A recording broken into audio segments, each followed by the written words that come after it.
Welcome to the Where's the Finish podcast. We are three runners talking to our friends, sharing stories about running, training, life, and asking the essential question, where's the finish? WTF. Welcome to the Where's the Finish podcast. I'm Joe. I'm Kevin. I'm Shae. And tonight with us, we have our fantastic friend, Joseph Fuller from Skunk Ape Races. Hey, Joe. Oh, yeah. Woo. Let's go. Yeah, as Kevin would say, let's go. Yeah. Man, you know, we have talked about you or around you or mentioned your name, I think, in every single podcast. Every single one. Every episode. So that tells us how much you mean to us and what you've been to our running journey. So thank you for allowing us to talk about you behind your back. Yeah, it's always to be the good, the bad, and the ugly. And more the ugly, but we still love you. Right. No, they're just fanboys. We love Joe. You know, it was funny because I was a little bit of a fanboy. I thought it was when James Mathis started talking about the Skunk Ape Revenge and then the Skunk Ape Night Race.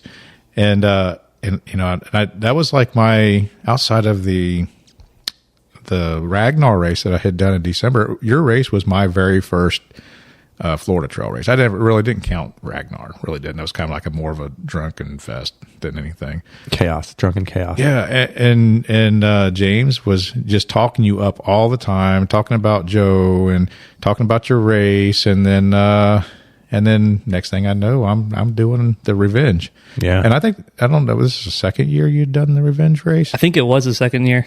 Yeah. So anyway, welcome to our podcast. Thanks for coming. We got a lot to talk about. Yeah, we do. So much.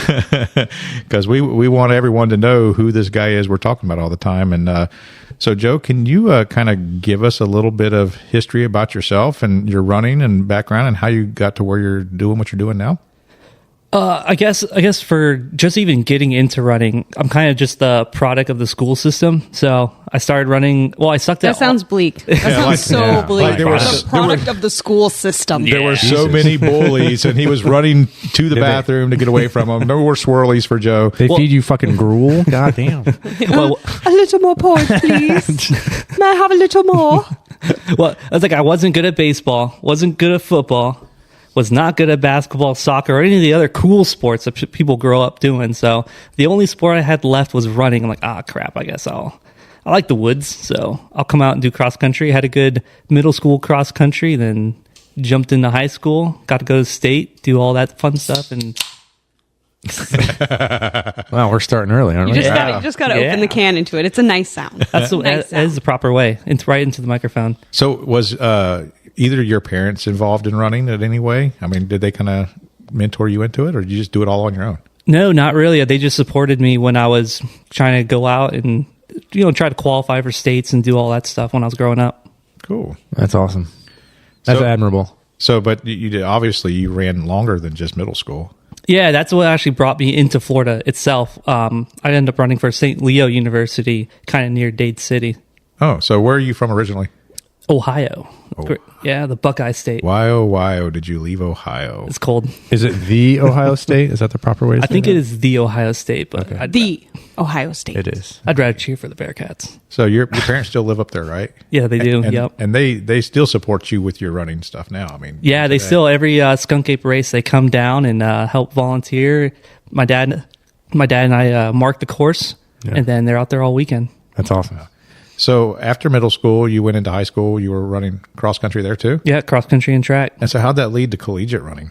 When I was looking for colleges, I'm like, I don't know what to choose. So I figured I might as well choose somewhere that people would vacation.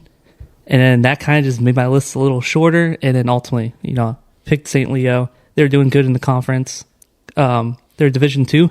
So I figured that'd be a good chance to try to get into nationals. So how did you go from high school to college? I mean, did you apply for scholarships, or did you have to? I mean, how did that happen? With D2, sometimes you're limited on scholarships, but I did get some. But I think just overall for me, where the program was headed, that was the right direction that kind of fit me well. What'd you study? So I came in for bio, and then realized I'm not smart enough for bio. So then I just got a classic business management degree. Oh, okay, cool. Oh. So you're also a veteran. You were in the military. Yes. So at what point did you decide to join the military? After college, I was kind of looking for work, and then I was kind of floundering for a while. So I decided, for me to figure out what I wanted to do and kind of set myself up for my future, I just figured I'll just join the Army, then I'll figure out what to do from there. Oh, okay. And First lieutenant, right? Yep. That tracks. yeah, absolutely. Yeah. I love it that you can do land nav though. I can do land nav, yeah. One of the only LTs in land that can do land nav in the entire Army. I took pride in my second LT butter bar. I love it. That's amazing. I'm the only person who is not in the military, who was in the military here. So I have no idea what y'all are talking about. I have not a clue. So it's a thing about, the lieutenant getting lost. I mean, that's it's a real thing. Yeah. It happens. They usually do okay. get lost. Yeah, they usually do get lost. Okay. Not Joe, Yes. though. Joe Yeah. didn't get lost. I took my time. That's good. Because I could at least run out to all the points, and then I just kind of walked back Nice. to the start. So was running a part of your military career? I mean, besides your PT test, I mean, was you doing other things? Back then, I was training with Pat Reagan, so I was putting in a lot of miles for my first and only marathon. Oh, okay. Nice. You only done one marathon? Just one and done. That Which was the one did goal. you do? Yeah, me too. Rock and Roll Savannah. Okay. Oh, what year was that? That was. I have At no some idea. point. Yeah, I actually was in Savannah for a roller derby thing years and years ago. And so I'm like looking out my Airbnb and there's all these cars and people everywhere. I'm like, what the hell's going on? And so there was the Rock and Roll Savannah Marathon was taking place that day that I had the day after my roller derby thing. And so I was like, what the hell are these idiots doing? This was way before running, obviously. This was after like the 100-mile and all that stuff. I'm like, if I'm going to do one marathon, I'm going to train for it, and that's it. Like, What was your one and done. The A goal was to go, I think 2:48, and then I ended up going 2:46. Nice. Hell yeah. That So- is fast. Now, was that a Boston qualifier? Probably, I don't know. Didn't even care. I'm all the about time. I'm all about BBQ, not the BQ. Hey. I don't even think that race exists anymore. Is that correct? That race, didn't they stop doing the rock and roll? I have no idea. Pretty sure. I'm not. Yeah. I'm not big on the corporate type of races, but the course was pretty friendly for your first marathon. You should do the Savannah Urban Ultra. That one looks That cool. is so fun. And actually, that's what really got me on like the urban ultra kind of thing, because I looked at that and I was like, oh, that's so cool. That's so cool. And then I finally got to do it this last year, and it is so fun. We my wife and I went and did the Volano Bridge 10K a couple weeks ago, and we ran into a runner there, and she immediately recognized us as ultra runners. I don't know why. You got the look. You got the got the calves, bro. So she came up and striked up a conversation with my wife, and they were chit chatting, and she was telling us all about all the races that are in the Savannah area. And my wife and I got pretty excited because I already knew like the Dark Anchor and some other races they have in the Yep. area. I'm like, we definitely need to get to Savannah and do some running. Beautiful up there. They have a lot to offer for races up that way. Yeah. Yep. Yeah. Go for the 200 at Dark Anchor. That'd be cool. Yeah. The buckle's very pretty, It is. but it's very cold. It is a little cold. Yeah, don't do cold. So, obviously you've been running for a long time. You ran collegiately. You've done a marathon. You've done 100. You've done a lot of different stuff. So, do you have any standout races or distances that you like? This is my best performance, or this was my funnest race, or the one that you kind of look back on? I think there's a few. So, like in college, it was probably my junior year for the NCAA Nationals. That one was cool. I think that was it was sophomore year because I was in Joplin, Missouri. That one's probably cool. The USA 30K Trail Champs, that one was cool. I think that was 2018 because that was my first like USATF podium, Wow, that's amazing. which I knew for me, I don't have a pro schedule.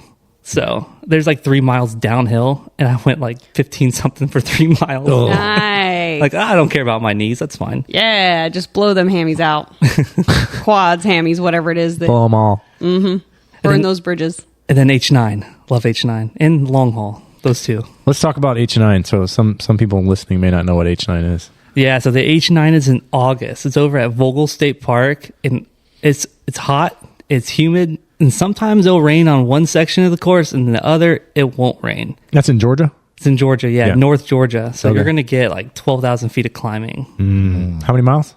50-ish. Ish. Is that? I think that's one that maybe yourself and Greg Lawson, another guy we run with, has told me about. Kind of when someone tries, like when Shae tries to push you into a mountain bike race and you say no, I think H9 was the one that you mentioned to me. Yeah. And maybe that's the one I should say no to, but it sounds like fun. Well, how many years have you done it? 2 now. Okay, so 3 more, and then you'll have your jacket. I'll get the H9 jacket. Yeah. That's amazing. Yeah. And then again, you mentioned long haul. What you've done, you have a long history with long haul. Yeah, I've been at long haul for 5 years. I've ran it. I finished it once, and now I've DNF'd the past 4 years, or past 4 attempts. I love that story. You know what? I will say absolutely. It inspired me to do harder things when I heard that from you. So I am just new into trail running. I did my very first trail run in December of 22. In January of 23, Andy Matthews and Andrew Barrett had scheduled a fat ass run through the Santos section of through Ocala here at the Greenway, and you were supposed to show up. And I knew that you were coming. I had not met you. Actually, I had met you. I think I saw you at Long Haul, but I didn't know you. And again, we had James Mathis as a mutual friend, and I knew you were coming. And that was the very first time I met you. So you came out there, you hauled, but you were late getting there. That sounds like a very Joe Fuller thing to show up late, but then just blast. All y'all were here early. You guys got to my house like an hour before I did. Just because we told Joe Fuller that the podcast was starting at 3:30. We get here on time. But you blasted by everyone. But I remember eventually talking to you for a little while. I don't know, maybe it was a different run, but we talked. We got to chat for a while, and you told me about your DNF history with the long haul.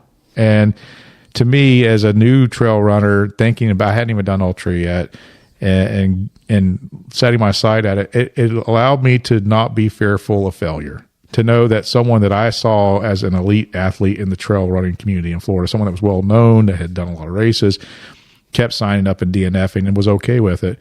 For me, that was it was very encouraging to me, and kind of allowed me to feel free to sign up for difficult things and not worry about failing. Yeah, that's the big thing. It's just kind of just go for it. I'm just going to send it. Okay, but why have we not gone full send?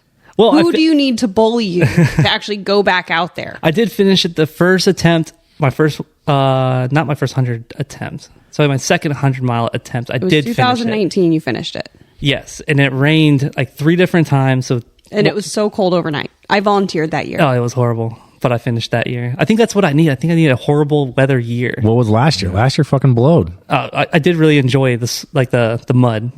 You had too much fun. So big fan of the fun. If it's fun, bad. It needs to be horrible.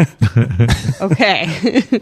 So the worse the race is, the higher your chance of finishing it. That might be a kicker there. I think we need it just to be nice and warm and sunny, and no rain, no mud. For 2025, it definitely has to be that way because I'm signed up. I know, for me it. too. That's what I'm saying. Yeah, it's gonna be a great year, and it's only 15 minutes from my house. Nice. Even better. No, Awesome. that's bad.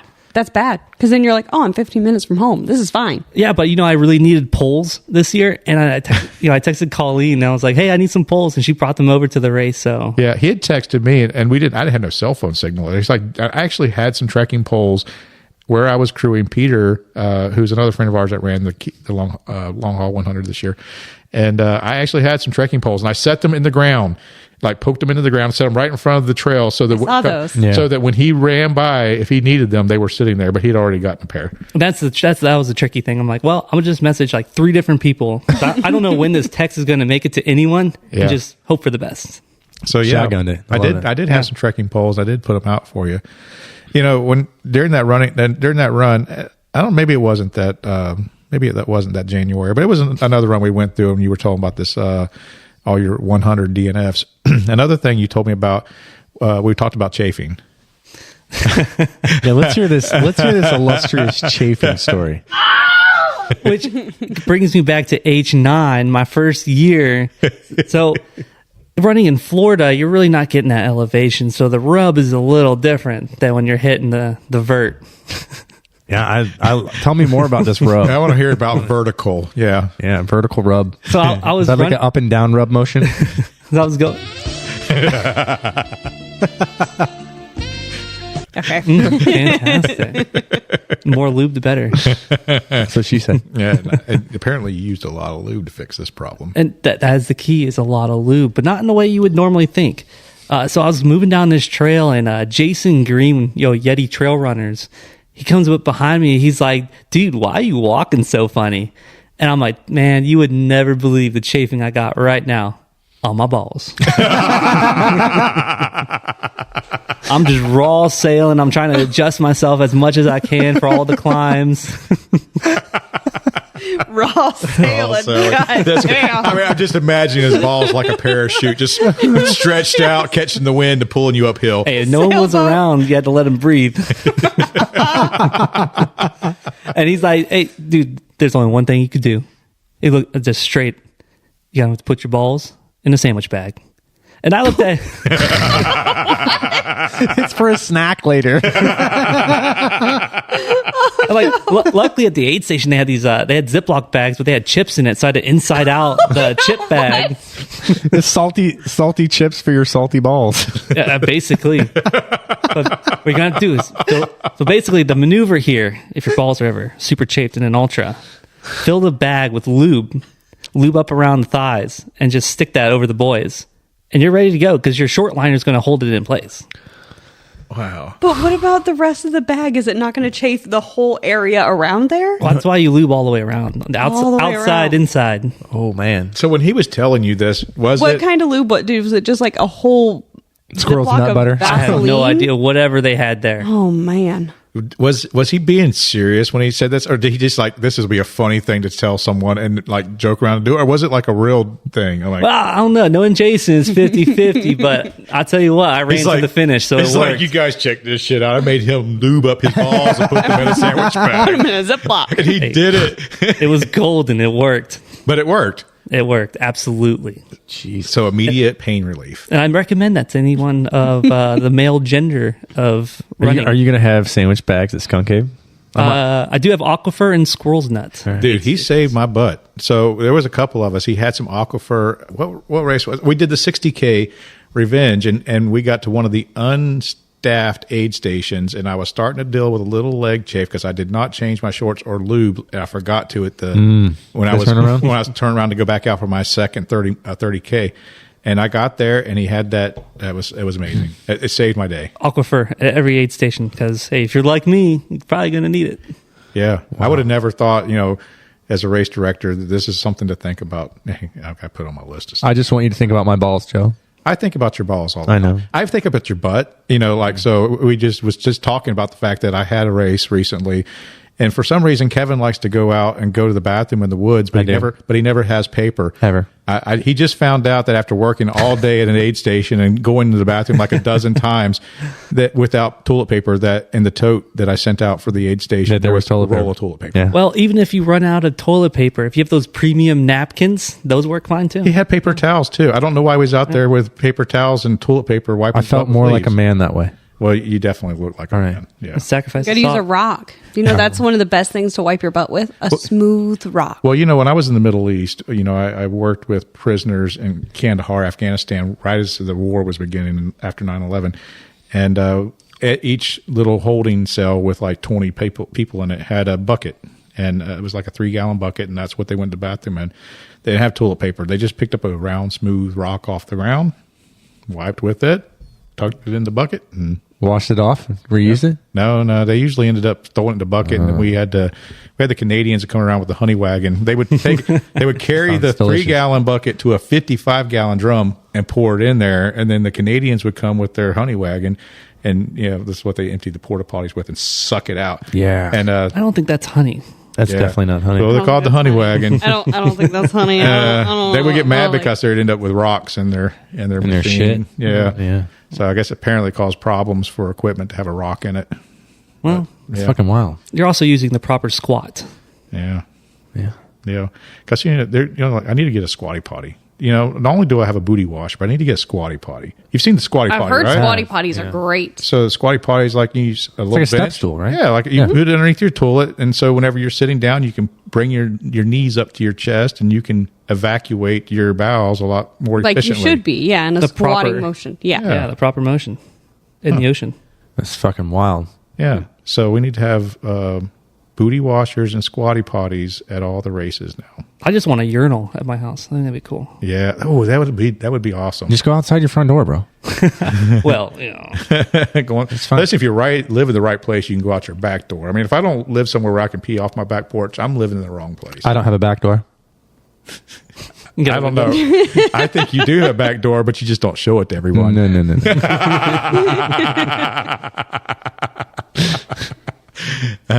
This got fucked up fast. All right, Joe. Yeah. So let's go back to your balls. That's where we were before we got distracted. Let's stop talking about buttholes and go back to balls. That's it. So you got solved. It fixed everything. absolutely, 100%. Okay. Has it happened again? No, it was like a one-time thing in my life so far.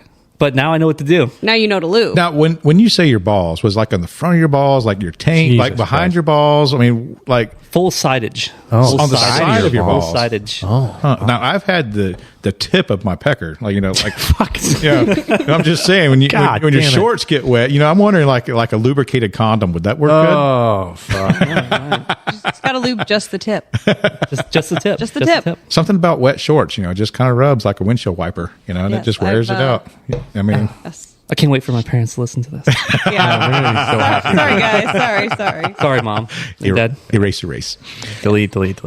No, never delete. No, can't do it. This podcast does not get edited, so No, it's fine. You get It's too much You get the full frontal on this booger whenever it comes Literally. out. Yeah. All right. So let's talk more about Skunk Ape Events. So we were finishing up your kind of racing history, right? So what led you to develop Skunk Ape? I mean, what happened to make you want to be a race director, and how did that happen? I think for me, because in college, we'd always run out at the Green Swamp, and I enjoyed it. I always enjoyed the trails. So you never see anyone out there. Like, absolutely no one. I mean, hunting season's big. The horse people, there's a lot of horse people out there, but not like centaurs. Like, they question. I'm so glad you said it. The equestrian. holy folks. shit, there's fucking horse people. God damn. But I loved it out there. I thought it was fun. I really enjoyed the trails, the wide variety that you have out there, and there was no one out there. So I figured I might as well just force people to come out. So Yeah, like, I love this. You need to do it. If you create an event, somebody will come to it. So you graduated from college, finished your time on active duty in the military, and then stayed in Dade City? Is that pretty much how that went? Basically, in and out of Dade City.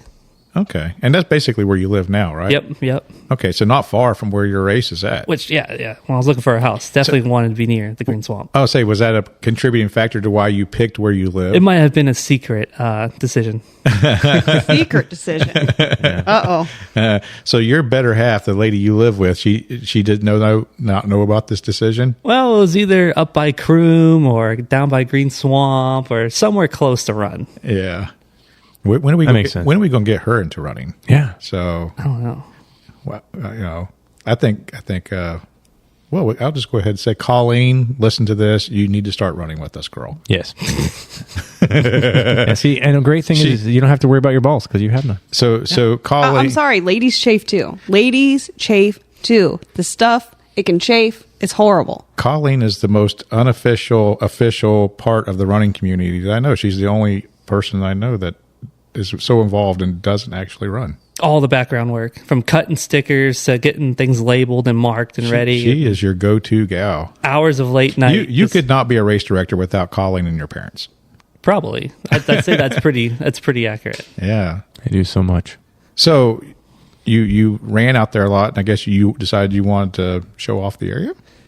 Yeah, and I think the other part, I want it for my OG race, the night run, the Skunk Ape night run. That's my baby. Is it your birthday? It is. Well, originally it was in February. Oh. And then I was like, you know what? I want to have it on my birthday, a little birthday weekend kind of race. But I wanted that one to be like affordable to everyone.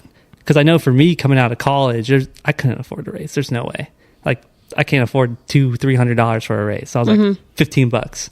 And then I was listening to on a podcast about some race that they had a potluck. And I'm like, oh, that'd be perfect. Let's go $15 and a potluck. Because then you just have the community vibe. Then it's not a professional race. It's just kind of like a over-glorified long run. Right. Yeah. I Yeah. get that. Yeah, that one's fun. So I haven't run it yet. I do not plan to run it. I'll probably want to volunteer it this year. Again, You should run that's it. more fun. Yeah, kick it up at the aid station. It's only a 30K. Yeah, I've already run that. But she's ran the the course. Yeah. I've run the course twice. That's fine. Fuck the berm. I'm sorry. Hey, the Berm is great. Berm is great. It's legendary. When I was running around, it took like a long time to develop that, like the loop that I liked. And I was just running, and if I hit that spot, I'm like, oh my God, what is this? This is absolutely horrible. Got to put it in the race. Mm-hmm. Like this has to be. Well, and then it gives everybody the enemy, right? You got to have the enemy that everybody's rooting. Like they're like, oh, I freaking hate that berm. It's good for the memes. Yes, exactly. It's for the memes. Yeah, I heard about the berm before I ever ran the race, before I ever seemed to think about signing up. And our friend James Mathis, who always was running the aid station that is the at the berm aid berm, station, you know, before you go in and when you come out, he's like giving me some fear about the berm. Just like, hey, don't worry about the berm, Joe. You know, it's when you say don't worry about it, then automatically I'm going to worry about it. And so there was this allure, this whole secret kind of story that built up in my head and everyone else's that hadn't run your race about the berm, you know. And so it just built up a little bit of anxiety about what are we getting ready to get into. It's always luck of the draw too, because some years you're just bushwhacking through tall weeds and briars through there, or they disc it up and then it's absolute sand and misery. I think this year it was misery. Fresh. Yeah. This year it was freshly nice. plowed. What? I thought it was nice. I don't know what anybody was complaining about. That was like great running. Yeah, you're a middle of the pack runner, so you're like us. Back of the pack runners are kind of behind you, but you know you had the front of the pack people that went and plowed a trail through it for They us. did. That is true. Yeah, I ran. There was no fucking trail when I ran through it. So I was talking to my coach, Scott Hoover, who coaches me and Joe now. Yeah. Yeah. So he was the front of the pack, and he just talked about how miserable. Well, actually, he enjoys that soft stuff. He said he really likes it, but he talked about how much of that he had to run through, and how he was basically shoveling us out of trail. So, Ugh. I didn't even go through it when I marked it. I walked on the tree line. just to keep it fresh. I got to keep it fresh. Even spider webs. When I mark my course, You try to avoid. There's no trail maintenance when I mark the course. I might fix things after, but to mark the course, no. Gotta leave it. Spider webs, no. I go underneath them. So how did you progress then to the other races that you? So you're growing quickly. So now you're out to like 5 races. So you have the Skunk Ape, then you have the Skunk Ape Revenge. Is that the next one you did? Which is like the double or nothing, I guess. It's like the sibling of the night run. So either you go 60K or you go 30K. Yeah. The problem is you like offer it right at the start. You're like, and if you don't want to go back out, you can stop. And so like everybody decides like, oh, okay, I'm done at 30K. Yeah, the drop down rate's pretty high. Drop down rate's insane. If you decide do it once and you're like, fuck this. All right, go talk to Justin. Yeah. Poor Justin. He's having to like wrangle all these drop downs. So when did Wild Boar come about? How did that happen? Wild Boar is on, you kind of start the same way as a night run, but then you're going out on just purely Florida Trail out and back. And for me, that's just one of my favorite long run routes. Yeah. Can we next year, just food for thought, can we like maybe get rid of some of the cactus on the edge of the trail? Yeah, isn't that wild? There's cactuses out there. Yeah, it is fucking wild. It went into my shin, bro. Yeah. I know all about how wild it is. Oh, and it was really funny too. So Susan and I were running the aid station at the turnaround at Wild Boar. And there was like this hole. And so we put like stuff around the hole so people would not step in the hole. Like after you come out of the little gate to where our aid station was. And so people would be looking at the stuff and then walk right into the hole. And we're like, there's a fucking hole here. We're trying to make you not walk right into the hole. Well, you know, with his races though, like with the berm, for example, you know, knowing that it's there and knowing that it's tough and not knowing exactly how tough it's going to be and getting some scary pictures of it, you know, you build up. For me, I built up this story about what the berm was going to be. But it was the same thing with the Wild Boar. So coming in the Wild Boar, everyone started talking about this like a mile long fucking water. of water. You know, it was waist deep. I was going to be swimming. I think it was like 50 feet. Literally. The story grew. Yeah, though, the by story time you grew. got to But, it. you know, when I was getting ready to run it, apparently it was a mile long and it was waist deep. Waist deep. You know, Both ways. Both ways. Yeah. And when we get out there, it really wasn't that bad. It might have been 100 yards of like I don't know, shin deep maybe. And you could skirt around parts of it. But you actually did have to get in the water and get wet. There's no way around it. I tried when I marked the course. Yeah, you had to go through the water. Yeah. But at least it was just a half marathon. I don't know, for some people, I don't want to say just because that's a long distance for some people. But at least it was a half marathon, not a 60K. And it's perfectly like right at the turnaround point too. Yeah. So it's like you get to run this whole half dry feet. And then the moment you turn around, oh no. You're wet and all the way back. All the way back wet. So I don't know, maybe I'm the weirdo. I love a water crossing. Like gate to gate that you have to go into the water. I fell down. At gate to gate? I fell down. In the water? In the water, oh my God. Like one year I did it. It was like almost like waist high during the preview run, and then it got back down. But then yours, oh my gosh, it was so tall. It was so awesome of how much water was in there. It was so fun. Every race that Kevin does, he's falling down. Yeah. If he's running, he's falling. That's true. I mean, he's that's how he runs so fast. He's perpetually falling. He's just trying to catch up with his falling body. It's like a permanent lean forward. Yeah, that's fine. Yeah. Oh God, I love that. Yeah, but with the Skunk Ape Revenge and Night Run, that was the other thing. The first time I never did it, I knew there was a creek crossing. Yeah. I went through the first time I ran that race, I went through the entire race waiting for this creek crossing and just worrying that, unless I'm going to hit it in the first quarter mile, I'm going to be wet feet for the rest of the way. I had no idea where the creek crossing was. No one told me. Right. And I ran that entire race worrying about that stupid creek. And then I find out it's at the last mile of the race. I think it almost exactly a mile from the end. It kicks off the last mile pretty much. Yeah. And not bad at all. But really, I enjoyed it because at that point, my feet are burning from just the friction, and you get down that cold water. That's cold. The water is cold too. Cold. It is Yeah. cold. It feels so good. Yeah. I love it. I don't mind the squishy feet for the last mile because it feels great. And then you get some briars. Yeah. Hey, so what's the deal with all the bones, the boneyard? What's that about? So usually before the race weekend, there's always like a hunt schedule going on. And then there's like a pit where they just put all the carcasses. There's a fucking shit ton of them. Oh, it's awesome. So of course there's a bunch of like dead carcasses of animals on the course. Yeah. Running right through it. Yeah. I remember I felt like I'm Lion King. last year he did this real fun thing. He tied a ribbon to like a rib cage. Well, I mean, you got to be unprofessionally professional. Good stuff. Wow. So your newest race after that was the Tampa Bay. So tell us about we're not calling that a race. We're calling it a tour. It's a endurance tour of the Tampa Bay. Yeah. So how did that come about? Basically, the co-race director, Laura, she does like running tours. Let's Go Running Tours, Tampa. Laura Bradley? Laura Bradley, yep. Okay. And how do you know Laura? Just with running around, running the community and stuff like that. Okay. And she's always had that idea of putting on like all of her tours in one big tour. And I thought, dude, that'd be kind of cool. Let's do it. So eventually, like start in Ybor, work our way through Tampa. You go past the Bucks Stadium, cross the court in Campbell, Safety Harbor, Dunedin, Clearwater, all the way down that, whatever the name of the road is, to all the little beaches like Bel Air and then Mad Beach. We call that shit road. So there had to be it was had to really be rough. a learning curve and some logistical challenges that you did not have from doing a looped course out on the Skunk Ape versus doing an urban ultra 100-miler. Yeah. What was there? Urban ultra's stressful because you're like, is everybody lost? I have no idea. Let me Did somebody drive get hit around by the a course. car? Yeah, somebody get hit by a car. Ooh. No, I think only like 3 people got lost, but anytime they called me, I'd just like, hey, look at the Cal Topo. Poke that little button, see where you're at. Okay, cool. There's you. There's the course. Just take that road. Yeah. Whatever road that is, you're on course now. So was there any, did you have any apprehension or any concerns about going from, this style race to this other style race? It's probably the professional of my races. Gotcha. So that's the laced up tight fancy. It's a very nice race compared to the, hey, let's just go have a hoot and holler in the woods. So Why is Tampa not the hoot and holler? I don't know. It could be. Am I wearing a bow tie? You mean to wear a bow tie? I think I should wear a bow tie. I think we should get start- matching bow ties. That'd be funny. Tux and chicken. I'm not running. Tucks and tails.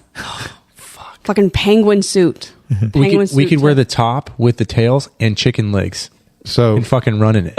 let's talk about this, Kevin. Yeah. So Kevin is now registered to do the Tampa Bay 100. How, Joe? Can you tell us how that happened? I don't want to hear from Kevin's side. I want to hear how your side, how Kevin got into your race. Oh, well, I was looking at Ultra Sign Up and I saw Kevin is a Urban Ultra champion over here.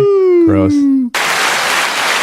So I've reached out to like the Charleston 100, Blackbeard's Revenge, a couple of these other like Urban Ultra kind of style races, and I'm like, you know what, Kevin, you want to come run? You won the Painted Horse. I did. Urban yeah. Ultra. The Painted Horse. He won it by a while too, Yeah, like it's okay. a long while.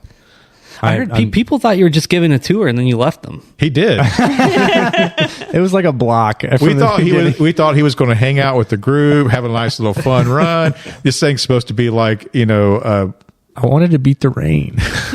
I did. It never fucking rained. we're supposed to be out looking for horses and having fun. And Kevin shows up and he's the only one that's decided this is a race. It was go time. Yeah, but you did wear a hard hat. I did. Probably Yeah. should have worn that for the bike race. I did.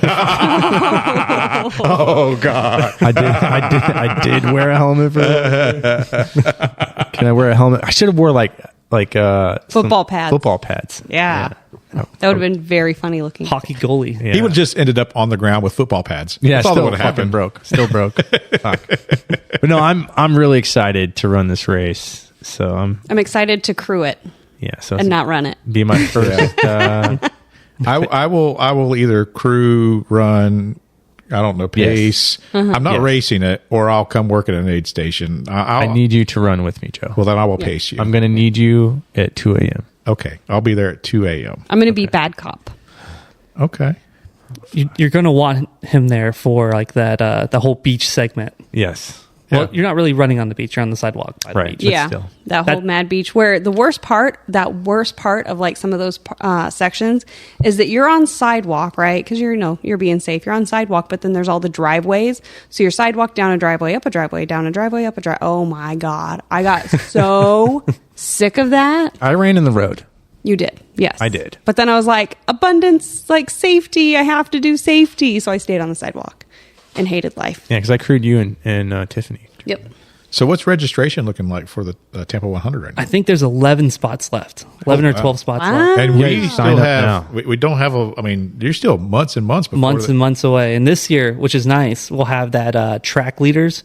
Basically, like Tahoe and a lot of those other big races, they'll have like those GPS little dots for all the runners. You can kind of just Blue Blue dot dot watch. watch. Blue dot watch. So if you want to do the Tampa Bay 100, when this episode comes out, if you want to do it, you better sign up or you're going to be on a wait list and not guaranteed a spot. So we're selling this thing out before we get to the Skunk Ape 100, which brings us to your next big race, Joe. Oh, yeah. Tell us about the Skunk Ape 100.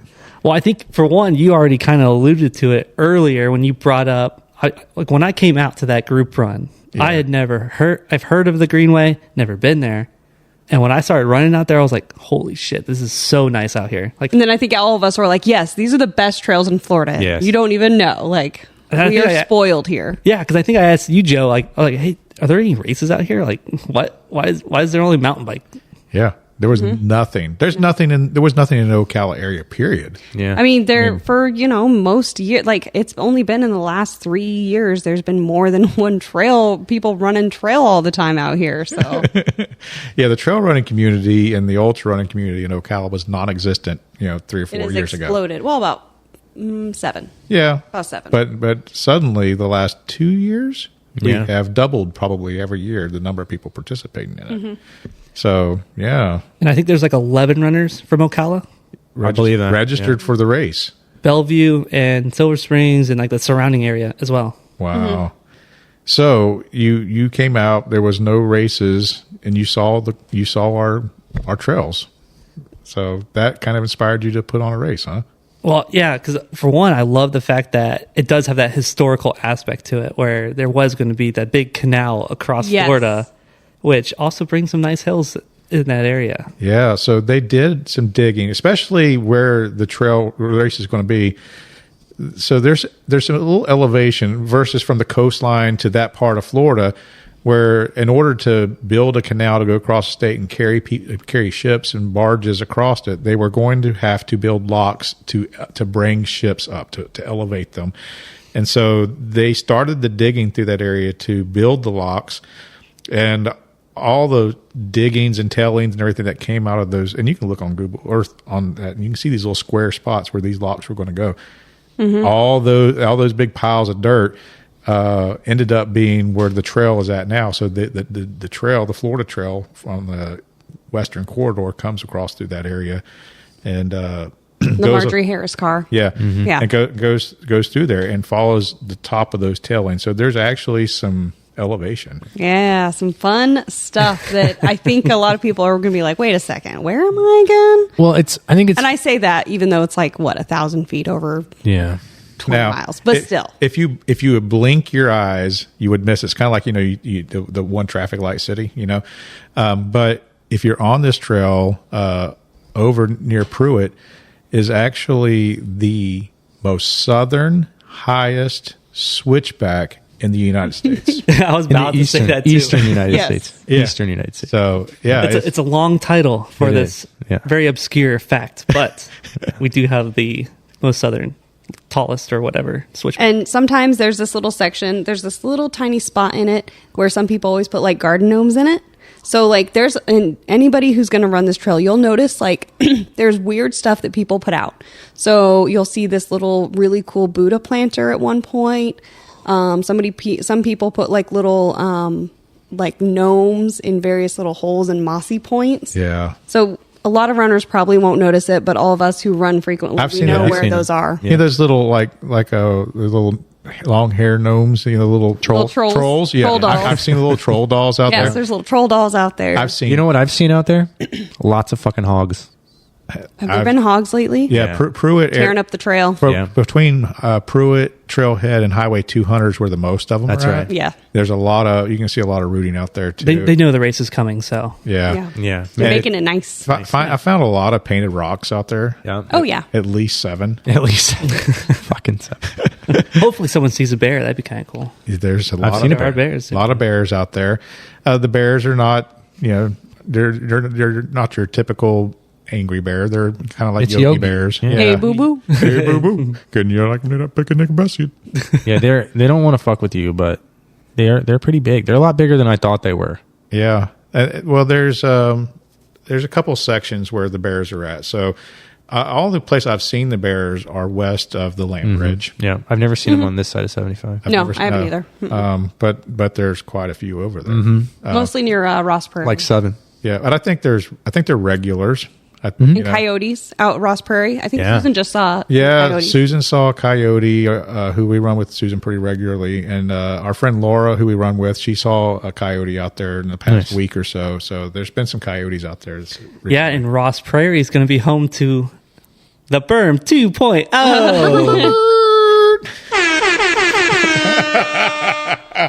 Double the fun, double the distance Fuck of the night run and the Berm. revenge. So people are going to hate or love you for this, Joe. No, I already hate you for No, it. this is the ass squad, right? Yes, yes. So, ass. Anti-sugar sand. This whole thing is sugar sand, right, Joe? Oh my gosh!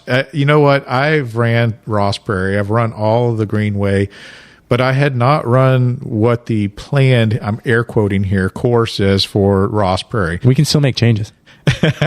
Well, more sand. More sand.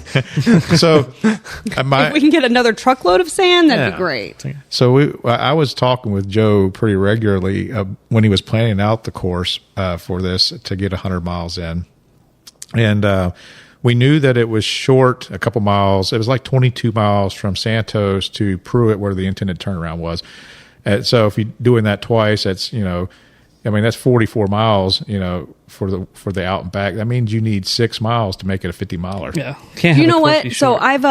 I've done from Santos to Pruitt a couple times because during COVID I did a lot of virtual races, and that was I went there and back, and I realized where I got my extra miles from. I did from Landbridge. I did Blue Loop. So that's where you can get extra miles. So that's how I ended up with a lot more miles than you guys were saying, because I'm like, no, I've done 50 miles out there. How have you guys not got 50 miles there? Yeah. But it's because I did Blue Loop. So the addition of on the outbound part of the course around Ross Prairie was added to make up those extra 6 miles. And Joe, 6.5. Joe, 6 miles. with all of his infinite wisdom, Bullshit. I'm going to call it bullshit. You can see it from Google Maps. he is a sadist. I love it. I think you should run it. Yeah. Well, Berm 2.0. So we had been talking for the last about a month. We tried to go out and do a preview of this course the day that Kevin broke his arm. Yeah. So he broke his shoulder. We were like a mile into it and turned around and came back and went and rescued him. So I needed to go back out and see this course.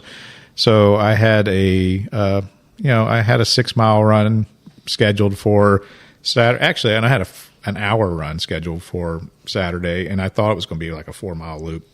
It was not. It was a 6.5 mile loop. Yep. Yeah. And I got back into the back end of that section of trail, and it's 5 miles of plowed berm. Beautiful. It is, and it is not. It's like the beach sugar sand. This is not the stuff that you see on the berm out at the green swamp. This stuff is like nothing will ever grow in it. This is Mikey B level of nonsense. I love it. And when I was out there on these trails, my footprints were the only footprints. This was not even a horse trail. There's not been a horse out there. There's not been a person out there. The only thing besides me, I've seen a couple bear paw prints, but mostly turkey and deer. The horses don't even want to go out The there. horses don't even go out on See, this. and that's actually kind of good, so the horse people don't get mad, because those centaurs, they get real pissed. They're shooting their centaur bows at you. Yep, exactly. Ferenz is like right behind you. Can I ride one? Maybe. Is this like a sex ride the centaur thing, or is this a nice centaur thing? I want to ride it through the berm. So the fans of the berm are going to like this because it is twice the length of the berm. It is twice as much sand, and it's twice as deep because when you get in this crap, you sink into it. And that's why it's 2.0.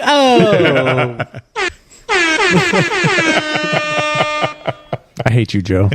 and what's really going to be excited about is you're going to be close to 20 miles in when you do this After the hills. after the hills. Don't worry, Kevin's dropping up.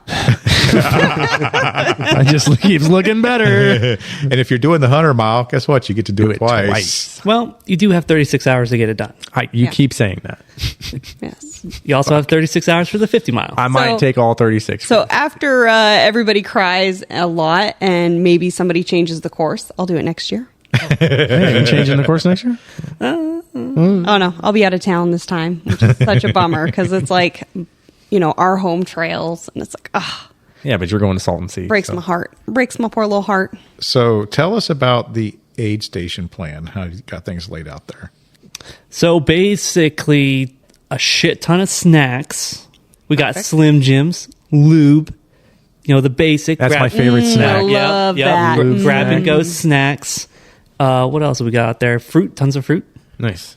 I'm a big fan. Anything I do when I'm race directing is 100% my own bias. So if I like it, it's going out there. It's like strawberries and grapes. Big fan of strawberries and grapes. Going to have them at my aid station. Yeah. Bob's Pickle Pops? Bob's Pickle Pops. Yep. It's coming in the mail right now. They told me. Goo? Love it. Very happy. There's goo. Tons of goo. There's some cliff, those cubes. Yeah. Oh, yeah. I think The chomps or blocks. the cliff blocks. That's Yeah, it. Yep. yeah. Those will be coming out for the overnight folks. We'll be adding those. So what out about there. what about hot food for the people who like real food and hot food? What are the options there? We got instant mash. Yum. Is there burgers? Is there going to be burgers? Ramen, burgers, some dogs. You can't go wrong with some dogs. Are they cold hot dogs? Only if you put them in your pocket. Pocket dog. Pocket dogs. So what are the and how many aid stations are there going to be? There is six. I think it's 5. 6 fully Oh, functional. if you count the hub. I think it's the Yeah. staffed spots. It's going to be like 5. 5 in the Five start staffed aid stations, 1 unstaffed aid station. You have the hub for the 100-mile people, and then you've got 2 other water stops, which is Gotcha. basically a cooler. Toss some soda in there, toss some water in there, some goo, some liquid IV packets or whatever I have left over, and I'll just... Yeah, someone had asked out on social media, like, hey, I need a crew, or do I need a crew for this? And my comment was like, there's going to be enough aid stations out there that you could do this uncrewed. You could do this crewless pretty. Do I need to pack? Can I just run with a handheld? I mean, there is Depends a few, on the temperature. That's true. Yeah, there's going to be a few sections where you might be about 10 miles between aid stations. Yeah, I would say have a hydration pack, but that's just race directing talking. Yes. I know Susan's going to have her husband out there because she wants her race cheeseburgers. She likes all the cheeseburgers and the pizza, so she's looking forward to having Mark out there to bring her cheeseburgers. Mark, I want you to bring me cheeseburgers. So what's your take on your race? Because I don't think I didn't see any rules regarding it. Crewed, uncrewed, pacing, non-pacers. What's your deal with that for the runners? For the 50 mile, I don't have any crew plans. Maybe next year we'll add that in. For the 100 mile, after 50 miles, you can grab crew. Okay. Pacers, you mean? Or sorry, pacers. Yeah. Okay, so can Pacers. everybody have crew? Everybody can have crew. Okay, My bad. Okay, it's just pacers. But the pacers. okay. Yeah. But crew need to be familiar where the access points are and where they can crew the runners from, right? Which So on the CalTopo app, if you open up the map on all of the little spots for the aid stations, I've got the addresses for everything, or like the Latin Lodge. So you can find Gotcha. it. Are you going to publish an update on your CalTopo to make sure the latest and greatest is out there before the race? Or Race week. okay, Don't download the GPX until race week. yeah, because there could be some finalizations and some changes that possibly could occur. Yeah, because the towards worry end. is that people are going to park in like where they see the crossroads, where the trail crosses, and then you're going to have like calamity. So Well, those are busy roads. Yeah. yes, yeah. Definitely want to be wary of the road crossings. Yeah, for sure. There's a few road crossings, but most of them are pretty not too busy and accessible. True. The only one that has ever concerned me on this race is the Highway 200 crossroad, and that's not a place anyone should park. They've got signs out there, and reflectors and stuff that says no parking. They put those up not that long ago recently. It's like a wall of these signs that say don't park here. And that's the busiest highway that you're going to be. Everything else is just like a little back road, basically. And that's where the unmanned aid station is going to be. So right it's still 10 by 10 tables, water, hydration, snacks, food, everything's still there. Are we crossing at two different locations at 200? No. So we're the one? Just the one. Just spot. the one. Okay. So you're going up to the paved trail. And So then if across? anyone is familiar with the course, big section of the course is the Florida Trail, which you're going to follow the Florida Trail out. When you get to Ross Prairie, there is a blue connector trail to Ross Prairie to the where the aid Is stations it the are at. green shared trail connector? It's the blue trail that goes from Florida Trail to you're just getting back on it. yeah. Because what you're doing is when you get to the blue the first time, you're going left. So And you're looping around, and then you're coming back, and then going back to the right. so And anyway, that is where we're going to have some updates. yeah, we're going to have. Oh, okay. The 10-mile section is going to be now it's going to be a lot shorter than 10 miles. So I'm swapping the direction of Ross Prairie. So you hit the aid station before you hit the Berm 2.0. Yeah. Okay. So you will run to the aid station from the connector. Okay. And then you'll go out and do that long ass loop Got it. around through the sand. And then you will finish out and be able to get back to the aid station at Highway 200 before you cross. Okay. I was going to say, because going from Ross Prairie and then to the 200, I mean, that's like less than a mile. It's like It is less than a mile. It's like a little lollipop. yeah. Okay. So you're going to go out Yeah. to Ross Prairie That makes sense. to the aid station, get your bib punch, and then do the nasty 5 Yeah, miles of that's berm. good. Then over to the Highway 200. That's 6.5 miles. Yeah. Okay. Well, not 2.0. so not all 6.5 miles of it is That's enough. It's the It's- sandy stuff. it's but fucking enough. About 5 miles of it is the sand. It's beautiful. It's gorgeous. Bullshit. Snow in January. It's fucking bullshit. So you'll get to Highway 200 to the end of the paved Yes. path, Corridor. Yeah. and that's where the aid station will be at. You'll cross Highway 200, go to Pruitt, and come back. You know, a lot of people are going to think, oh, I get to run paved back. That's going to be great. No, it's fucking not great.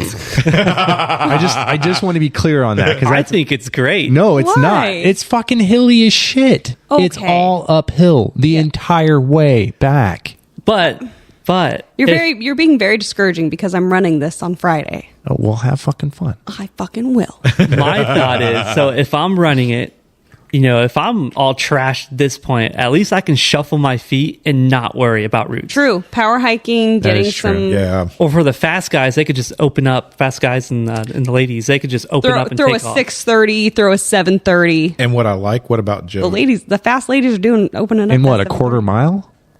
Well, 6:30 quarter mile, maybe? they could go. I'm fucking slow. I'm going to die out here. So one of the things I like that what he did about playing this course out is you get to see everything. That is true. So it's not the entire paved path, but you get a good piece of it. So you can see what the course is about. And so it does highlight the entire trail system.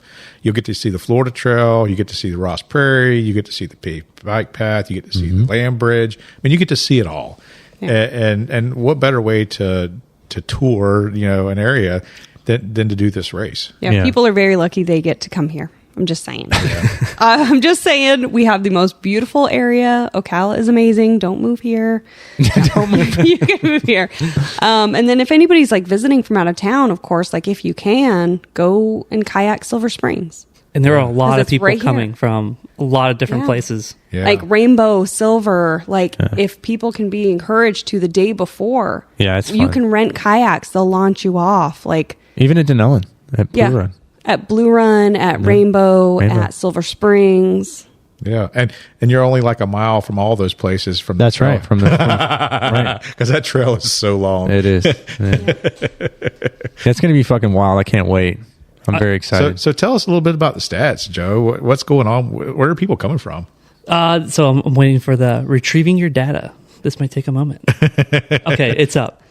So states, we've got California, Colorado, Florida. Obviously, that's going to be the majority of people. We got Georgia, Illinois, Louisiana, Minnesota, New York, North Carolina, Oklahoma, Pennsylvania, South Carolina, Texas, Virginia, and Washington for the states. Holy crap. That's a mixed bag. So you better tell these people, hey, enjoy this paradise. Go to Tasty O Donuts. Rent a kayak. And then we have Denmark and Trinidad and Tobago. Whoa. And then that's you've got cool. some people here locally, but they're from, we got Lithuania and Czech Republic, if you want to Nice. toss them in there. Wow. That's cool.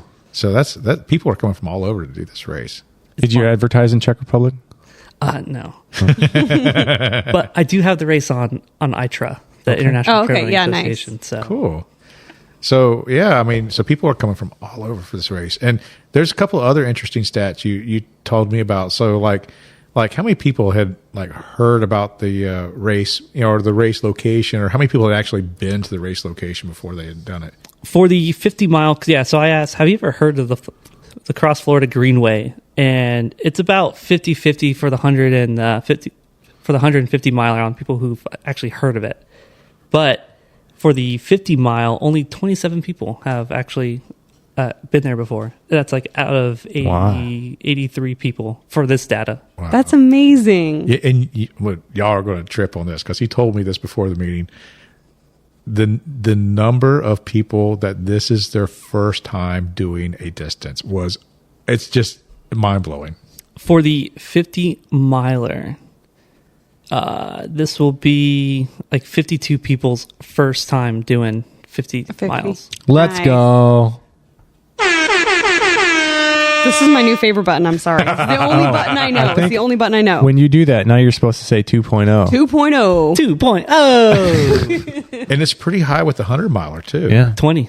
Well, it's a good cutoff length, right? That's a big thing for me is having the night run, revenge, wild boar. There's no cutoff. I'm permanent there all weekend, so I'll just hang out.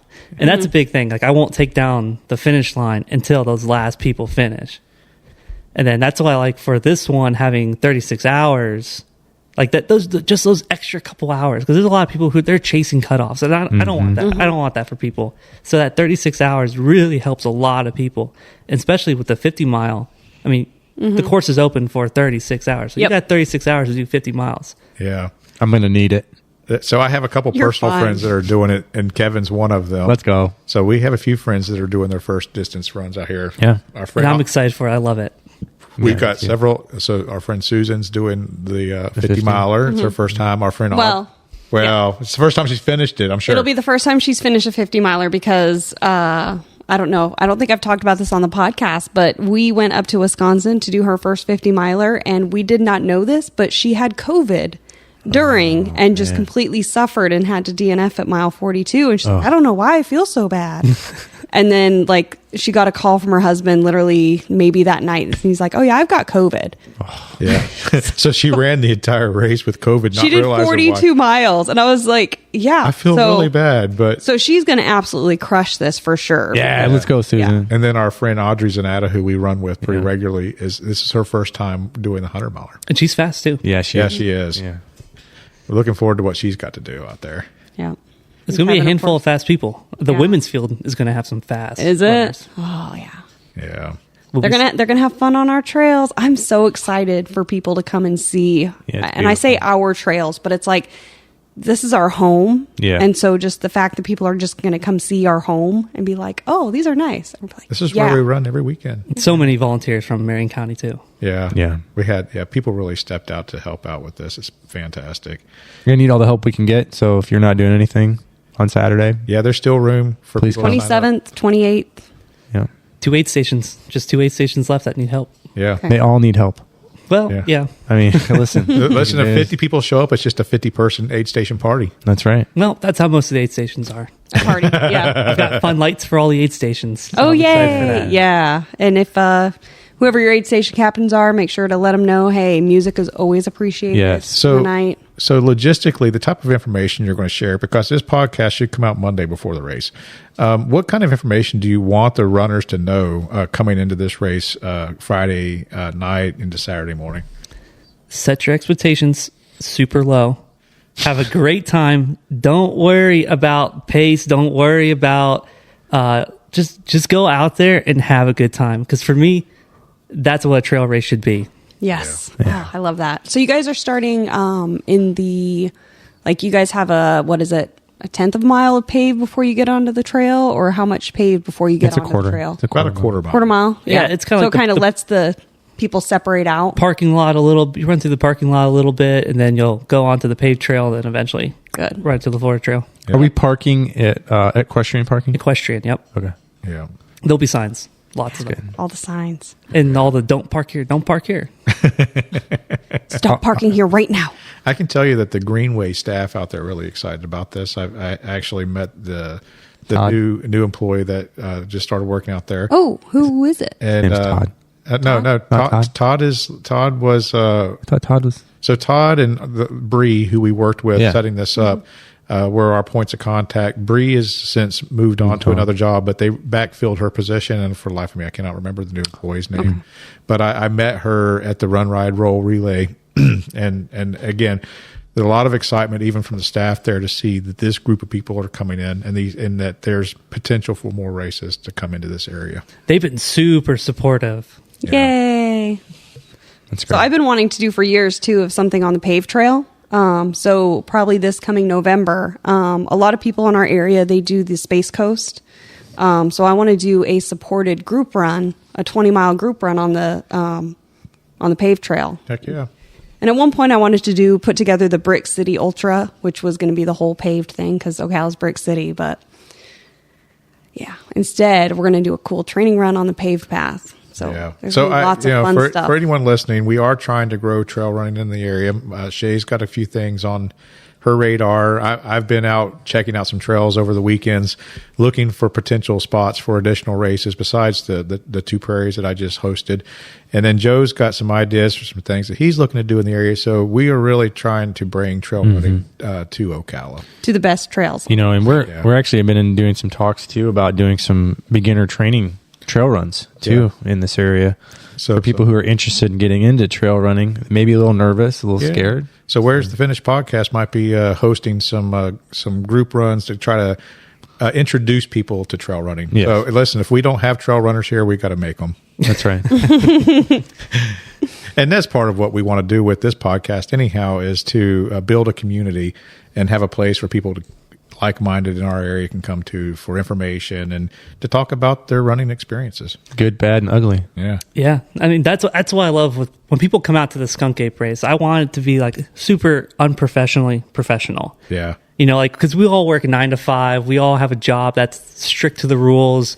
I don't want to go to a race on the weekend where it seems like it's some corporate event. Like I want to go where it's just let loose and fuck it, let's go. Yeah, there's a bunch of tents. You're going to wander around. You're going to talk to a bunch of people. Yeah. And I followed that example when I did the Two Prairies. It was just so fun to have everyone as they finished. No one was leaving. Everyone was kind of just sitting up a chair underneath the shade and just hanging out, BS, and drinking a cold beer and having a good time. So, and then cheering for the people as they finished. And that's exactly the kind of feeling I want for my races too. So. I can't wait, man. I'm so excited for this event. You have no idea. I'm ready to freaking crush it. I'm stoked. No sleep. Let's go. So, Joe, are we sold out for Skunk Ape everything, or do we have any spaces left? So you can still sign up and hop on the wait list. I can't guarantee you a shirt, but I mean, odds are you're probably going to get the shirt you want. So 50 mile, I know, was sold out. So 100 mile sold out now too? Technically, yeah. Yep. Because I had to do the shirt order. So I kind of just closed registration from there. And then now you could just sign up for the wait list. And if that spot opens up and I've got a shirt available, Gotcha. you're in. What do the buckles look like? I'm excited for the buckle. You guys want a sneak peek? Yeah, of course. He posted a picture recently of what the buckles are going to look like. Yeah. And This is before they add all the other so he's details. showing us a picture on his cell phone, and it is lovely. You guys are going to like this. This is going to be cool. a really great buckle. And Joe has spent a lot of money, I know, into the promotional stuff for this race. He's got flags and stickers and just all kinds of stuff. And Can't wait for an ass sticker. He's got Ass. he's got shirts and hats and all the kind of stuff. I mean, with the Skunk Ape 100 on it, and the design is fantastic. Yeah, it's great. It's my favorite. Yeah, the race director for Jeff Meyer. He does the Osprey. That's the guy that designed the Skunk Ape 100 logo. That's cool. Wow. You did a great job. It looks super great. Yeah, it does a fantastic job. So, and this race is just going to be fun, and we're excited to have you bring in a race to our local area. And man, I'm just so excited about it. The buckles are going to be sweet. I'm excited. I can't wait. Yeah. Rainbows and glitter. Oh my gosh! Let's go. It's going Next to be year, next year, different. next year, next Oh, year, next year. Shae. I'm very mad Hey, now. rainbows and glitter. I know, it's oh my my god! shit. Oh. It's going to stand out from all the other metal buckles. Can I get rainbows and glitter on a T-shirt? Yeah. Ooh. I'm just Great saying. Can you just like print rainbows and glitter on there? I would love it. I would buy T-shirts for sure. That would be great. Look at that sparkly, glittery rainbow. Oh, he is showing us a man. beautiful rainbow. Oh man. It's all in the rainbow. Yeah, that was from Bree with Wicked Skins. Oh, Yes. cool. Love her. there's so much. He's going to have so much fun. He's got a rainbow arch now, and he's got a 50-foot freaking skunk ape. 19 feet. It's fucking huge. huge. Where are you going to put it? I don't know yet. We'll find a good place Through for it. I've got 200 feet of extension cord, so Okay. Yeah. don't. Where's packet pickup going to be? I don't know. So I think we're still landing on that. So Shae's okay. house yeah. in her cul-de-sac. So there is definitely going to be race day pickup. There will be pickup on Friday evening. I think the jury is still out. That information will be coming with Joe's race. Joe is really Well, wherever good about, it is, it has to be able to accommodate a 19-foot skunk ape. That's all I'm saying. I'm thinking Yeah. it'll probably be at the Santos Trailhead. Yeah. Nice. Yeah. So I know Joe. He sends out a lot of information as he gets. I start getting like an email a day No, as trust we get me. closer. I did the Tampa. We got a novel every 3 days. We got a novel with all the history of everything. Well, most people don't read email, so I'll just keep spamming your email. Yeah. The odds are you're going to read one of those emails. It was a lot of emails.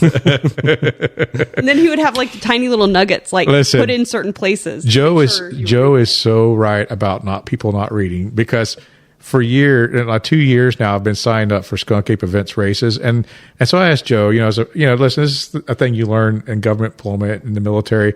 No reason to recreate the wheel. I'm like, Joe, hey, I need a sample of what it looks like for a waiver to put on Ultra Sign Up for my race. And So he sent it to me, and of course, in my wisdom, I knew that I just don't copy and paste anything. I need to make sure I put in my right stuff and use his template.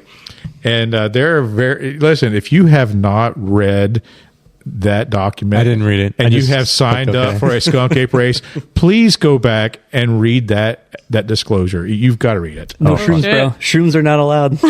That's fucking funny. I need to read it now. How about Kava and Kratom? Because there might be a problem there. Watch out for skunk apes. It's in the waiver. There are wild animals out there. One of them might be a skunk ape. If you're listening to this and you hallucinate and you think it's a bear, it's a possibility it might actually be a fucking bear. Yes. Yeah. Yeah. The possibility could be a skunk ape too. Could be. Could be. So what else? What's on the docket for you next? We got some big things coming up in June. Then after that, I've got H9, and then back to the long haul, baby. Yeah. So obviously you're going to finish this year because we're going to have great weather, and me and Kevin are running. Yeah, There's we're no running way Kevin and I are finishing the long haul, and you're not. Yeah. Yeah. I'm crewing, so We're having a little station. You want to set up your little hut with our hut? You Yeah, certainly I'll can. drop off my lube over there. Yeah, Yeah. that's Yeah, good. we'll Your- make sure there's your ball trekking bag. poles for you and everything. I'm running a no drop operation. Yeah. So, yeah, hopefully this is the year. This I This love is it. the Not year. hopefully That's this not- is the this year. is No, fucking no, no. this no. No, the this year. is the fucking year. You're having You're one- going to get that new buckle. You're having- You have the old style buckle. You need I the new do. style I buckle. have it tattooed on my thigh. I have Do seen. you really? Yeah. Nice. I've seen your. I'd ask to training see going it, but I this don't year. want to see your junk, bro. Oh god. Well, it doesn't hang too low. Your junk or the tattoo? Never mind. Does your junk hang low? Next. Wobble to and fro. Ugh. Wow. Too So young for that. so what else do we have going on? Shae, what do you have going on? You got some training coming up. Oh, yeah. I had a really fun weekend, or last Friday. I did a really fun event. So I don't know if you guys want to hear the story or not. Absolutely want to hear about this. On Friday, so it started out on Wednesday, is that my coach had given me a 5-hour training run. And I'm like, I don't train an hour. So I'm like, Brian, what the hell is this? What does it mean 5 hours? He's like, yeah, just marathon-ish. I was like, okay, thank you. Give me some miles to work with because I don't work in time. My brain doesn't do that. And so, I have this, okay, I'm going to run marathon-ish, 25-ish miles. That's fine. On Wednesday, one of our police officers, I work for a city, and one of the police officers said, hey, this event is going to be going through our town. Can we get some barricades from Public Works? And I was like, yeah, of course. And can I get more information on this? Can I participate in it? And so he's like, well, no, it's the law enforcement torch run for the Florida Special Olympics. So it's like law enforcement through the county. They run a certain amount of distance. It's the sheriff's office, the local police, the Department of Corrections, all of them. They get together and they run a torch. It was 27.5 miles through the county. And so I kind of finagled my way into there. So I was the only civilian running it. So, yeah, so that's what I did. And it was awful because I talked to one of the guys and he's like, yeah, so it's basically going to be a 12 to 13 minute pace. And I was like, yes, that's my sweet spot. That is my speed. Liars. I'm hearing liars. How many times have I went out on a race and Oh, someone my said, God. or a training run, someone said 12 to 13 minute pace, and it'd be a lie. It was a lie. It was the biggest lie I've ever heard in my life.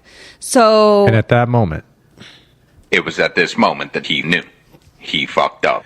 yeah, it was just so bad. So they kind of take off out of the gate. So I was one of the only people running the full thing. There were 2 other guys that were going to run the whole thing. And I think it was Pansies. 1 to 3 to 4-ish miles. People would be trading off and, joining the run at different spots. And so they take off out of the gate at an 8:30 pace. And I'm like, that is not my pace. That's my sprinting all out pace. So we're going 8:30s, we're going 9, we're going 9:30s, sometimes we're walking, and then we're back to a 10:30. And it was like that the entire day, except then when we'd get somewhere, we would stop for 5 or 10 minutes. Well, they were rotating out fresh cops every 2 or that's what 3 I'm miles. saying. Cops aren't known for running long distance. They run short, they chase somebody, they tackle them, or the dog bites them, and then they're done. Yeah. Oh my God. And so it was absolutely horrible. And then like we had other people joining in the relay and they're like huffing and puffing. They're like, I was told we were only doing this pace. I'm like, yeah, me too. And this has been like this all fucking day. I don't know. I'm looking at Strava here and I'm seeing like a 906. I'm seeing some 10s and 925. Gross. You're rocking a 1042 average. Was so bad. Yeah. A 1042 average and then like a 1330 elapsed because we got to like a Publix at one point and they had like pizzas and this was one of the big photo ops. Yeah, they were doing a lot of photo ops. Oh my gosh. But it was a really cool event. We went all the way from a Publix in the Villages to the World Equestrian Center. And how many miles was that? Like 27 and a half. Nice. Yeah. So it was tough because at one point I think I'm like 20 miles in and I look down at my watch and we're doing a 9:30 pace. I'm like, I don't even do a 9:30 pace in real life ever. What is this? And then we're going up like one of the overpasses and we're running up a hill. I'm like, this is not what is done. We don't do this. Did you tell him? No, I just fucking put my head down because at one point they said, hey, if you need to be picked up by one of the buses, you can get in. I'm like, no. So I fucking sprinted back up to where the truck was because they had, the whole police officers stopping traffic. So we're going down like Highway 441. We're going down these big roads, Highway 40. Damn. So we're going down all these huge roads and they're closing off all the roads. So at one point, maybe around like 22-ish, the pack kind of just... I couldn't reach them. There was no reaching them. So I'm like, there's sidewalk here. Yeah, but they only had like a mile in at that point. So. Yeah, exactly. Yeah. That's not fair. Yeah. So it was something. I eventually, caught back up to him after I fell behind and I finished with everybody, but man, that was not what I had been expecting. And of course my training kind of helped me because I knew I can sprint fast. I can run up hills. I can do all this shit. But man, last week of training was rough. And then what's this week look like? Well, my long run this week is 8 hours. So that'll be fun. Yeah, that sounds I'm going to be in really good shape. I'm going to be in really good shape for Salton Sea. That's all I can say. But, I mean, Brian loves you. Yep.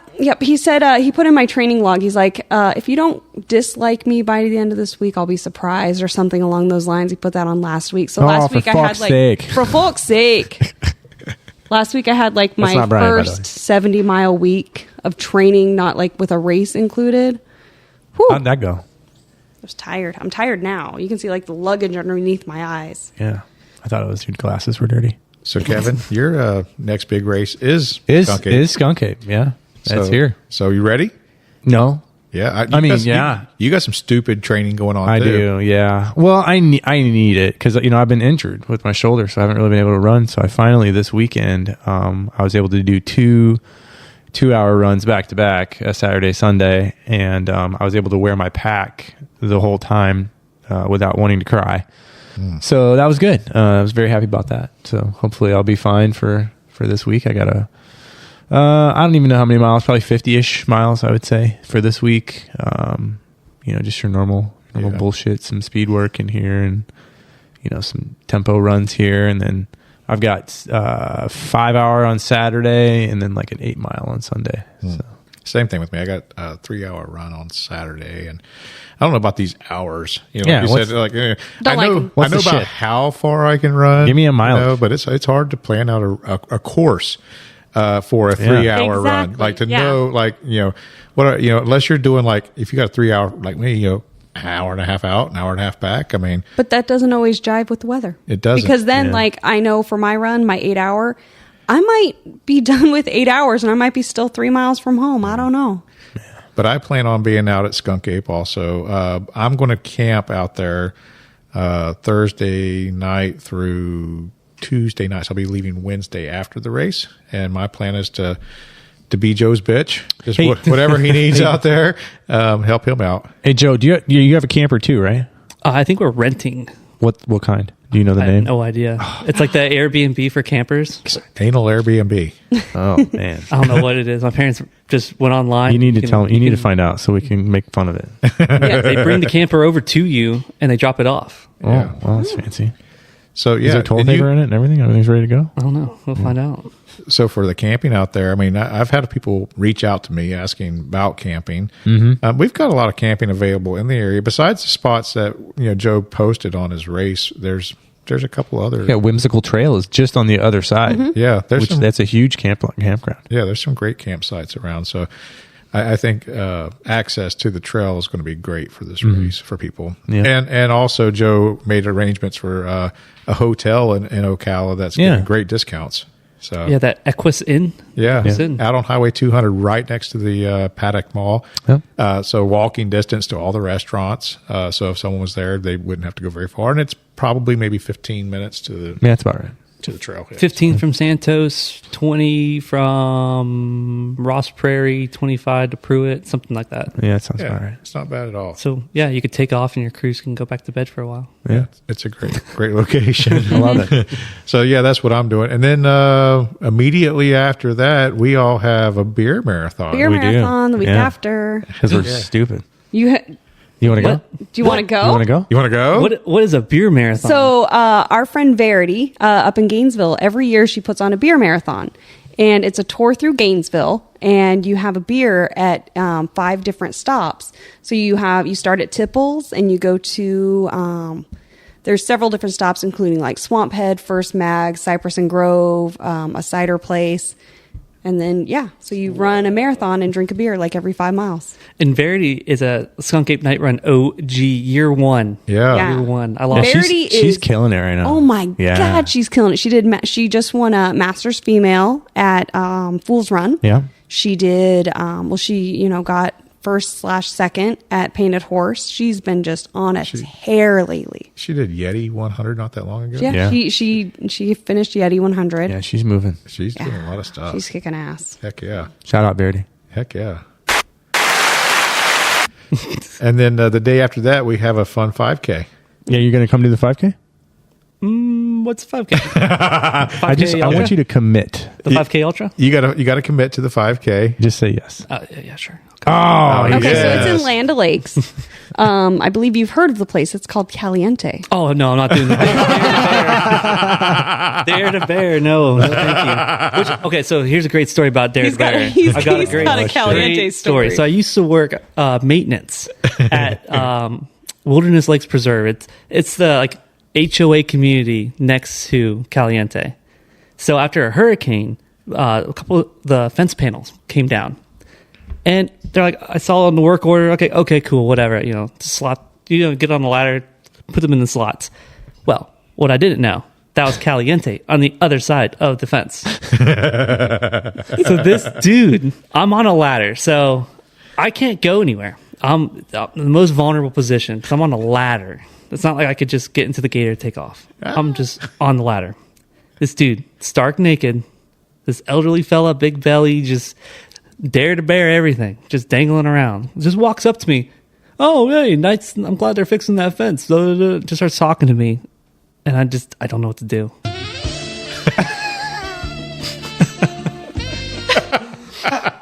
It was, love at first sight for sure. I had no clue. You didn't know what to do? I did not know what to do. I just went, yeah. And then I got in the gator and went to my boss. I'm like, hey, you know what I just saw?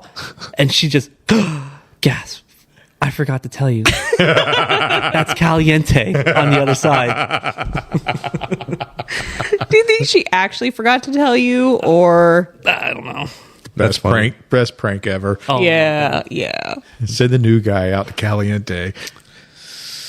Oh, boy. So yeah, we're doing Caliente. You should come with us. It'll be fun. I'll take a pass on the Dare to Bear. We're inviting all of our friends, but only the real friends are showing up. There's a lot of people. Are you not our real friend, Joe? I'm not going to go to Dare to Bear. He doesn't want to see y'all's packages. Okay. He doesn't want to become the postman. See every single package around. I could just see Joe staring into the sky the entire time. Just I'd be one of those. Like, how you guys doing? I'd be one of those clothed people. Oh, one of them. Oh, you'd stick out like a sword. thing. Well, maybe a thumb. It could be a sore thumb. Maybe a thumb. Probably a lot of thumb shapes Probably around. a lot of thumbs around there. Yep. That's funny. All right. Well, you're going to miss out on a fun time. Well, I think I'll be okay. All right. We got anything else going on? Other than, we've got some stuff further out, we're planning. We'll talk about those in future podcasts. Yeah. Really excited about what Joe's doing with Skunk Ape Events. I'm excited to be a part of it. I'm glad he's bringing it to our community. Yeah. We support you like no other. Just know that. Like, we share all your stuff and talk about it to everybody we know. Yeah. I'm pumped. I love it. You're our homeboy. So I'm looking forward to mentioning your name in lots of other podcasts in the future. Yeah. So Yep. Yeah. thanks for coming to talk to us tonight about your stuff, man. You had some great stories. And we're going to get a lot of giggles when people listen to this. Yeah. Gotta get weird, stay magical. Yeah. All right, Shae, you want to take us out? All right. So go ahead and give us a follow on Facebook, Instagram. Go to our website, where'sthefinishpodcast.com. Rate us on Apple and Spotify and all those fun little places. And Let's go.